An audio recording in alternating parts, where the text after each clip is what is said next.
ഇപ്പോൾ ഫോറൻസിക് വിദഗ്ധൻ doctor P N Sandeep കൂടി ടെലിഫോണിൽ ചെയ്യുന്നുണ്ട്. Shri doctor P N Sandeep, ഇപ്പോൾ ഒരു വെല്ലുവിളി നിറഞ്ഞൊരു വിഷയം തന്നെയാണിത്. അതിപ്പോൾ അന്വേഷണ സംഘത്തെ സംബന്ധിച്ചായാലും ഇത് കണ്ടെത്തുക എന്നുള്ളത് ഒരു മൊഴിയുടെ അടിസ്ഥാനത്തിലാണ് ഇത്രത്തോളം വലിയൊരു പരിശോധനയൊക്കെ നടത്തുന്നത്. ഇപ്പോൾ ഈ 3 ദിവസത്തിന് ശേഷമാണ് ഒരു അസ്ഥിയെങ്കിലും കണ്ടെത്താൻ കഴിയുന്നതും. അത് അത്രത്തോളം നിർണായകമായൊരു കണ്ടെത്തൽ തന്നെയാണ്. ഇത് ഇനി ആരുടെ എന്നുള്ളതൊക്കെ കണ്ടെത്തുക എന്നുള്ളതൊരു വെല്ലുവിളി നിറഞ്ഞൊരു കാര്യം തന്നെയല്ലേ? കാരണം ഇത്രയും വർഷമെടുത്തു, അല്ലെങ്കിൽ അവിടുത്തെ ഒരു കാലാവസ്ഥ അതെല്ലാം നോക്കുമ്പോൾ ഇത് മണ്ണിൻ്റെ അടിയിൽ കുഴിച്ചു മൂടി എന്ന് പറയുമ്പോൾ കുറേ കാലങ്ങൾക്ക് മുൻപേ സംഭവിച്ചതാണ്. അത് എത്രത്തോളം എളുപ്പമാകും ഇനിയുള്ള മുന്നോട്ടുള്ള കാര്യങ്ങൾക്ക്? ആദ്യം തന്നെ ഞാൻ പറയട്ടെ, ഞാൻ ഫോറൻസിക് എക്സ്പെർട്ട് ആണെങ്കിലും പ്രധാനമായിട്ട് നമുക്ക് ക്രിമിനോളജിസ്റ്റ് ആണ് ഞാൻ വരുന്നത്. ശരി, ഓക്കെ, നോ പ്രോബ്ലം. ഫോറൻസിക് നമ്മൾ കൈകാര്യം ചെയ്യുന്നുണ്ട് എന്നല്ലേ ഉള്ളൂ. നമ്മള് ഇപ്പോ ഈ പറഞ്ഞ പോലെ ഫോറൻസിക് ആന്ത്രോപോളജിസ്റ്റിന്റെ സഹായത്തോടു കൂടിയാണ് നമുക്ക് ഇത് ഐഡന്റിഫൈ ചെയ്യാനായിട്ട്, അത് മെയിലാണോ ഫീമെയിലിന്റെ ആണോ എന്നുള്ളത് ഐഡന്റിഫൈ ചെയ്യണം. ബോണൊക്കെ കിട്ടിക്കഴിഞ്ഞാൽ അങ്ങനെ ചെയ്യണം. എത്രത്തോളം ആ ബോണിൽ നിന്ന് നമുക്ക് ആ വ്യക്തിയുടെ ഹൈറ്റ് തിരിച്ചറിയാനായിട്ട് നമുക്ക് പറ്റും.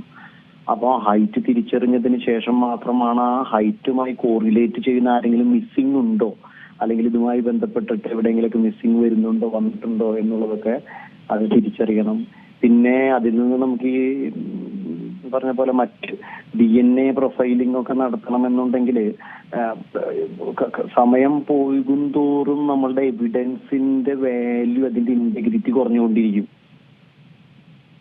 അപ്പോ ഹലോ, കേൾക്കാമോ? കേൾക്കാം, പറയൂ. അപ്പൊ അതിന്റെ ഇന്റഗ്രിറ്റി കുറഞ്ഞുകൊണ്ടിരിക്കും. അപ്പൊ ഇത് എത്ര നാളായി എന്നുള്ള പടക്കം ചെന്നതാകുമ്പോൾ നമുക്ക് എത്രത്തോളം അതിൽ നിന്ന് നമുക്ക് എന്താ പറയാ സ്കെലിറ്റനിൽ നിന്ന് ഒക്കെ നമുക്ക് എത്രത്തോളം അത് കിട്ടുമെന്നുള്ളത് പരീക്ഷിച്ചറിയേണ്ട കാര്യമാണ്.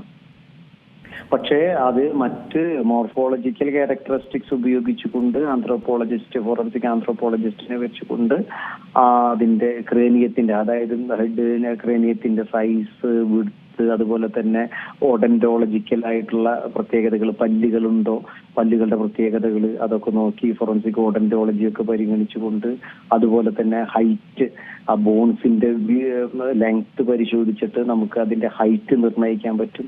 പിന്നെ അതുപോലെ തന്നെ ഈ നമ്മുടെ ഈ കണ്ണിന്റെ ഓർബിറ്റ്, അതായത് ആ കുഴികൾ, അതൊക്കെ നോക്കിക്കൊണ്ട് അത് പുരുഷന്റെ ആണോ സ്ത്രീയുടെ ആണോ, അതുപോലെ തന്നെ ഫോർഹെഡിന്റെ സ്ലാന്റ് പരിശോധിച്ചുകൊണ്ട് അത് പുരുഷന്റെ ആണോ സ്ത്രീയുടെ ആണോ എന്നുള്ളതും, പിന്നെ അതുപോലെ തന്നെ ഈ നമ്മുടെ താടിയെല്ലുകളുടെ പ്രത്യേകതകൾ, ഇതൊക്കെ പരിശോധിച്ചുകൊണ്ട് പുരുഷന്റെ ആണോ എന്നുള്ളത് നമുക്ക് തിരിച്ചറിയാൻ കഴിയും.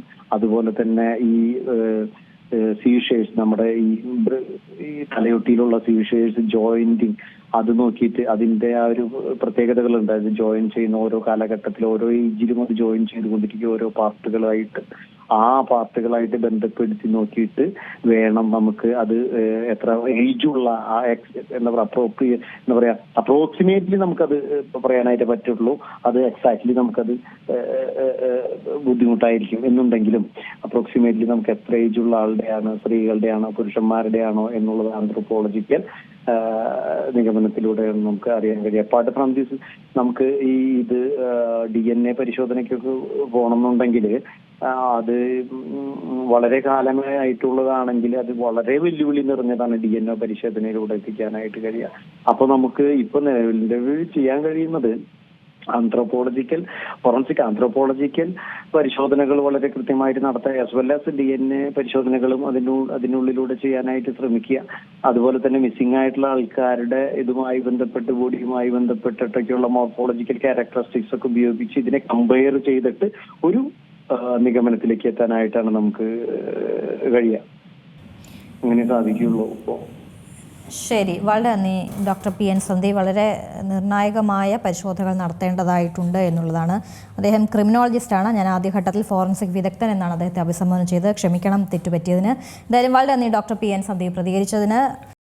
ഏറ്റവും പുതിയ വാർത്തകളും വിശേഷങ്ങളും വിരൽ തുമ്പിലറിയാൻ സീ മലയാളം ന്യൂസ് എല്ലാ ഡിജിറ്റൽ പ്ലാറ്റ്ഫോമുകളിലും ലഭ്യം.